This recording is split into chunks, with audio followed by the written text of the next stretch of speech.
भारत में कई नदियां बहती है। इन नदियों को लोग काफी पवित्र भी मानते हैं, इनकी पूजा भी करते हैं। लेकिन इस देश में एक ऐसी भी नदी है जिसे अपवित्र माना जाता है और लोग उसे छूने से भी कांपते हैं। इसका नाम है कर्मनाश नदी, जो गंगा की एक उपनदी है। इस नदी का नाम दो शब्दों से बना है, कर्म और नाश। कर्म का अर्थ है कार्य और नाश का मतलब होता है नष्ट होना।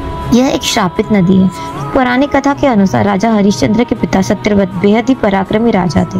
उनके गुरु वशिष्ठ थे। वह अपने गुरु वशिष्ठ से सत्यव्रत ने एक दिन एक वरदान मांगा। उन्होंने गुरु वशिष्ठ से सहशरीर स्वर्ग जाने की इच्छा व्यक्त की, लेकिन गुरु वशिष्ठ ने मना कर दिया।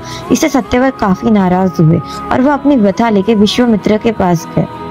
विश्वामित्र वशिष्ठ से शत्रुता के कारण राजा सत्यव्रत की बात मान गए और उन्हें स्वर्ग भेजने के लिए तैयार हो गए। सत्यव्रत ने अपने बल के तप पर काम करना शुरू कर दिया। इसे देखकर इंद्र क्रोधित हुए और उन्हें उल्टा सिर कर वापस धरती पर भेज दिया। हालांकि विश्वामित्र ने अपने तप के बल से राजा को स्वर्ग और धरती के बीच में रोक दिया। ऐसे में सत्यव्रत उल्टे लटके रहे। कथा के मुताबिक देवता और विश्वामित्र के बीच में युद्ध हुआ और इसके बीच सत्यव्रत उल्टे लटके रहे।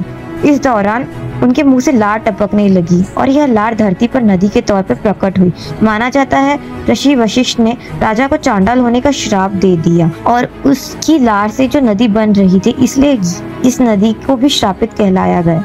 इस नदी को पानी को पीने की बात तो दूर, लोग इसे छूने से भी कांपते हैं। एक समय इस नदी के किनारे रहने वाले लोग फल खाकर गुजारा कर लेते थे, लेकिन इसे पानी का इस्तेमाल नहीं करते थे। मान्यताओं के अनुसार अगर कोई इंसान इस पानी को छू लेता है तो उसके बनते हुए कार्य भी बिगड़ जाते हैं। यहाँ तक कि इसके आसपास के पशु पक्षी भी इस पानी का सेवन नहीं करते। अगर आपको यह जानकारी अच्छी लगी है तो ऐसी और जानकारियों के लिए इस चैनल को सब्सक्राइब, लाइक और शेयर जरूर।